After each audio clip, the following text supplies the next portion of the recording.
Chapter 3. Continued. "Would you like to sit?" Mikhail asked. Ansett sat. The floor, which had felt rigid to his feet, softened when his weight was distributed over a larger area, and the floor was comfortable. Too comfortable. Ansett was not used to softness. "Have you been treated well?" For a moment, Ansett did not answer. He was listening to Mikhail's songs, and did not realize that a question had been asked, not until he had begun to understand a little of the reason a songbird had been sent to a man who had killed so many millions of human beings. "Are you afraid to answer?" Mikhail asked. "I assure you, if you've been mistreated in any way." "I don't know," Ansett said. "I don't know what passes for good treatment here." Mikhail was amused, but showed it only warily. Ansett admired his control. Not control, of course, but something akin to it.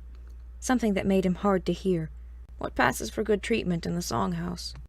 "No one ever searched me in the song-house," Ansett said. "No one ever held my penis as if he wanted to own it." Mikhail did not answer for a moment, though the pause was the only sign of emotion Mikhail let himself show.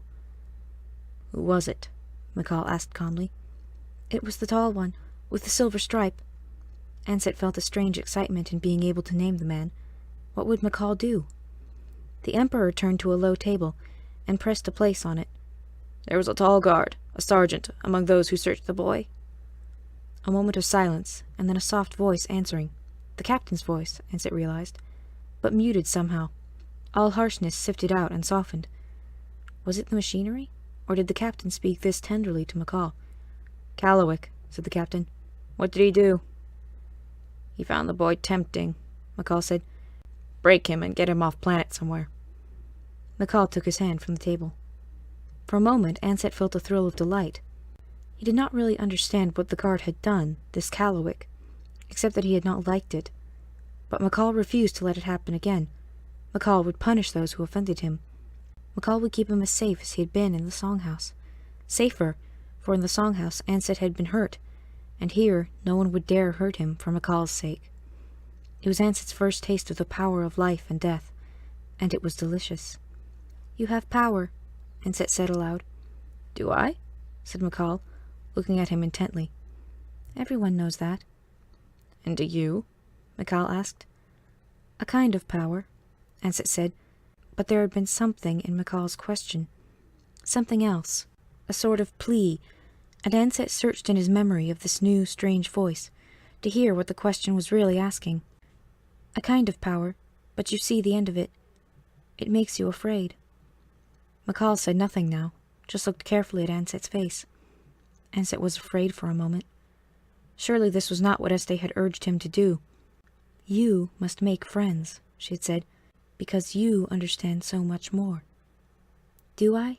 Ansett wondered now. "I understand some things, but this man has hidden places. This man is dangerous too. He is not just my protector." "You have to say something now," Ansett said, outwardly calm. "I can't know you if I don't hear your voice." Mikhail smiled, but his eyes were wary, and so was his voice. "Then perhaps I would be wise to be silent." It was enough of Mikhail's voice, and held enough of the Emperor's emotion, that Ansett could reach a little further. "I don't think it's the loss of your power that you fear," Ansett said. I think... And then words failed him, because he did not understand what he saw and heard in Mikhail, not in a way he could express in words. So he sang, with some words here and there, but the rest melodies and rhythms that spoke of Mikhail's love of power. "You don't love power like a hungry man loves food," the song seemed to say. "You love power like a father loves his son." Ansett sang of power that was created, not found, created and increased until it filled the universe. And then Ansett sang of the room where Mikhail lived, filled it to the wooden walls with his voice, and let the sound reverberate in the wood, let it dance and become lively and, though it distorted his tone, come back to add depth to the song. And as he sang the songs he had just learned from Mikhail, Ansett became more daring, and sang the hope of friendship, the offer of trust. He sang the love song, and when he had finished, Mikhail regarded him with his careful eyes. For a moment Ansett wondered if the song had had any effect. Then Mikhail reached out a hand, and it trembled, and the trembling was not from age. reached out a hand, and Ansett also held out a hand, and laid it in the old man's palm. McCall's hand was large and strong, and Ansett felt that he could be swallowed up, seized and gathered into McCall's fist and never be found. Yet when McCall closed his thumb over Ansett's hand, the touch was gentle, the grip firm yet kind, and McCall's voice was heavy with emotion when he said, "You are what I had hoped for." Ansett leaned forward. "Please don't be too satisfied yet," he said. "Your songs are hard to sing, and I haven't learned them all yet." "My songs? I have no songs." "Yes, you have. I sang them to you." McCall looked disturbed. "Where did you get the idea that they were—" "I heard them in your voice." The idea surprised McCall, took him off guard. "But there was so much beauty in what you sang." "Sometimes," Ansett answered. "Yes, and so much— what? I don't know. Perhaps you found such songs in me." He looked doubtful. He sounded disappointed. "Is this a trick you play? Is this all?" "A trick?" "To hear what's going on in your patron's voice and sing it back to him? No wonder I liked the song. But don't you have any songs of yourself?" Now it was Ansett's turn to be surprised. "But what am I?" "A good question," McCall said. "A beautiful 9-year-old boy. Is that what they were waiting for? A body that would make a polygamist regret ever having loved women? A face that mothers and fathers would follow for miles, coveting for their children? Did I want a catamite? I think not. Did I want a mirror? Perhaps when I met the Songmaster so many years ago he was not as wise as I thought. Or perhaps I've changed since then." "I'm sorry I disappointed you." Ansett let his real fear show in his voice. Again it was what Este had told him. Hide nothing from your patron. It had been easy, after the ordeal in the high room, to open his heart to Este. But here, now, with this strange man who had not liked the song even though it had moved him deeply, it took real effort to keep the walls down. Ansett felt as vulnerable as when the soldier had fondled him, and as ignorant of what it was he feared. Yet he showed the fear, because that was what Este had told him to do. And he knew she would not be wrong. McCall's face set hard. "Of course you didn't disappoint me. I told you. The song was what I hoped for. But I want to hear a song of yourself. Surely you have songs of your own." "I have," Ansett answered. "Will you sing them to me?" "I will," said Ansett. And so he sang, beginning timidly, because he had never sung these songs except to people who already loved him, people who were also creatures of the songhouse, and so needed no explanation. But McCall knew nothing of the songhouse, and so Ansett groped backward with his melody, trying to find a way to tell McCall who he was, and finally realizing that he could not, that all he could tell him was the meaning of the songhouse, was the feel of the cold stone under his fingers, was the kindness of Rook, when he had wept in fear and uncertainty, and she had sung confidence to him, though she herself was only a child. "I am a child," said Ansett's song, "as weak as a leaf in the wind, and yet along with 1,000 other leaves, I have roots that go deep into rock, the cold, living rocks of the songhouse. I am a child, and my fathers are 1,000 other children, and my mother is a woman who broke me open and brought me out and warmed me in the cold stone, where I was suddenly naked and suddenly not alone. I am a gift, fashioned by my own hands to be given to you by others, and I don't know if I am acceptable." And as he sang, he found himself inexorably heading toward the one song he would never have thought to sing, the song of the days in the high room, the song of his birth.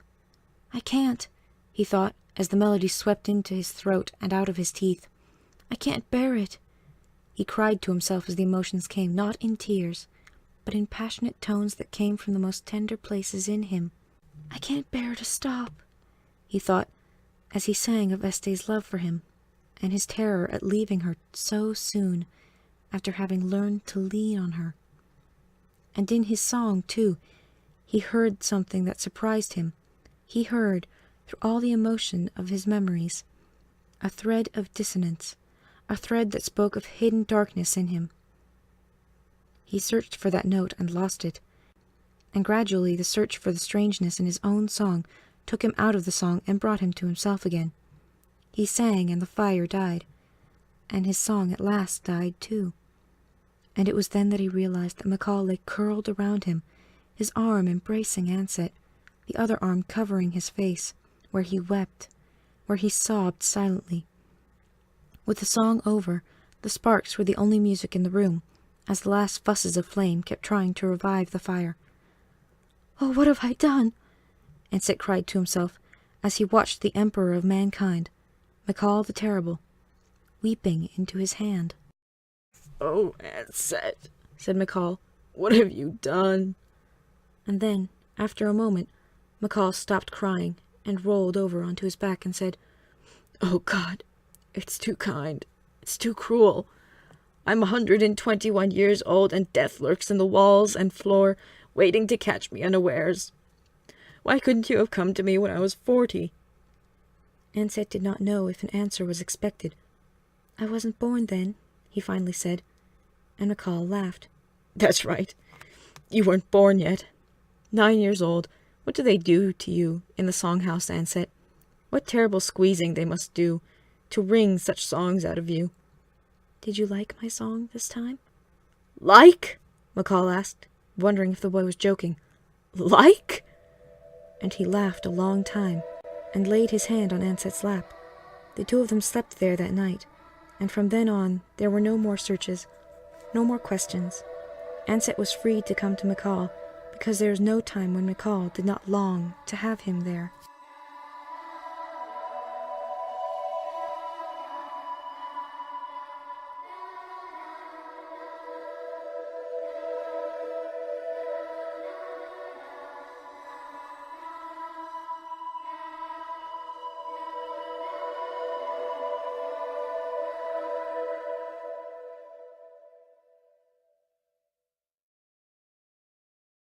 Comfortable.